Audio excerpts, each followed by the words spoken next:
Hey everyone, welcome to another Anime Kingdom discussion and review. This one is on episode 8 of Owari no Seraph, Nagoya Kessen-hen. And sorry this is actually a day late, my internet went out, I wasn't able to watch this. I was able to watch 3 of the 4 anime I had to review today, or yesterday now that this is coming out today. When I was watching this, my internet went out and I wasn't able to watch it till later, and then of course make this video till now, so sorry about that, but hey, let's talk about my discussion and review. So, pretty much what happens in this episode was mostly it's a build up for the next episode. There's only 10 episodes in the season. This is episode 8, so there's 2 more, 9 and 10. And yeah, this episode does a really good job of building up to what's going to happen. We have like 3 major things I would say that happen in this episode. The first part obviously is Guren. No one is able to, like, the first big portion of it is them trying to save Guren. Not possible, does not end up well. Everyone has to end up retreating, as much as you doesn't want to, as much as everyone doesn't want to. Because at first, really, to be honest, I feel like you, come on. You think that, like, people like Shinya, you think he doesn't care? Like Shinoa said, he has known Guren the longest, and they're like best friends, it seems like, pretty much. So don't go being like a little baby. But then we do find and see later on, which is I'm actually happy that they finally put some backstory on Guren and his relationship with Yu, because when he first found Yu, there was just a huge time skip after in Owari no Seraph, and we never really got to see what happens after, in between there.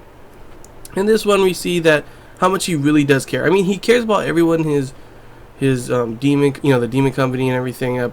They treat him as a family, and we can definitely see how good of a guy he is. But they really are, just alike each other, and you can see how he's kind of like an older brother to you, and giving him advice and everything. You know how before he was always like, kill vampires, I want to kill all the vampires.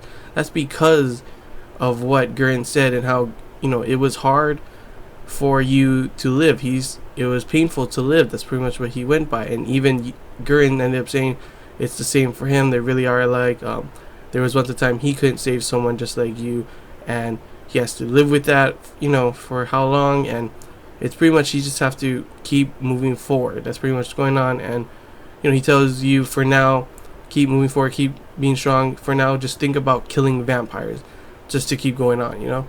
And it was really deep and interesting to see that connection that they have together, and see why they are why Guren is like, why he thinks of Guren so much and wants to protect him. He wants to go and save him.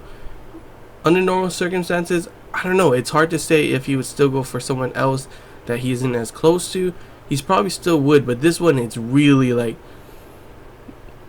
he has to. Like, maybe he still wouldn't if someone, everyone was saying they cannot, but for this circumstance, he's full on, like, there's no other option. He ends up taking 2 pills when he already took 2, and that's bad, obviously. And he says that he'd rather die than not even try and go and help Guren. And I can definitely see the resolving. I was like, yeah, you know what? I'd be like that too, to be honest. Guren, I can see how close they are. And of course, that's where we get left off with that cliffhanger right there, with him pretty much dying. I'm pretty sure he's not dead. I've seen animes where they've killed off the main character, but there's usually someone else to, pick off as a new main character, and I just feel like it's not possible. He cannot die. He's like the main pivotal point in this whole thing, and something's going to happen where he comes back. I'm not too sure how, but that could also lead up to what happened in the second big thing, which is Mika has arrived. He ends up killing all the guys with him, obviously, because he wants to save you. That's his only concern. He doesn't care about Crowley. He doesn't care about all of them. He just wants to save you. So he's going to end up seeing, I wonder if he's going to end up confronting everyone because he finds you dead there. Is he going to do something to save him? Maybe bite him to bring him into like half vampire, half human, because he's got like a demon in him, so he's able to do that. I don't know. Probably not that, but that's always, there's always a lot of options that, like, maybe this will happen, maybe that will happen. Maybe the demon inside him, or whatever is inside him, will awaken now, and he'll be alive, and Mika will see him coming out fighting. He's going to try and stop him. Crowley's going to end up coming out. They're going to end up having a huge fight with Mika, Crowley, him, you, and all the rest of them, and that was pretty much what seems like it would happen in the next 2 episodes. The big thing, the last big thing is pretty much Kurito Hideaki, the guy that's pretty much I thought was in charge of the entire thing, but it's actually his father that's in charge. But you can really see his ambition and his need for power, that he is not scared of his father. One of his family, the other Hideaki family, came, and you can see how strong he is, and he doesn't give a crap about anything but his own power and ambition. And pretty much what he's doing is, he is, the Guren's group, of course, is a decoy. He is going out. The father doesn't even know that, so that's pretty crazy. But yeah, they're going out to attack the vampires with some secret experiment that they have. I'm not too sure what it is yet, but it's probably gonna be something big and something crazy that we'll end up seeing in the next episode. But yeah, it's really hard to say who is he bad, or is he really doing it? Because his main thing is like, if they don't do this, the human race will be extinct. But it also makes you think, like how Crowley said, how are they gaining these powers? How are they coming so strong out of nowhere?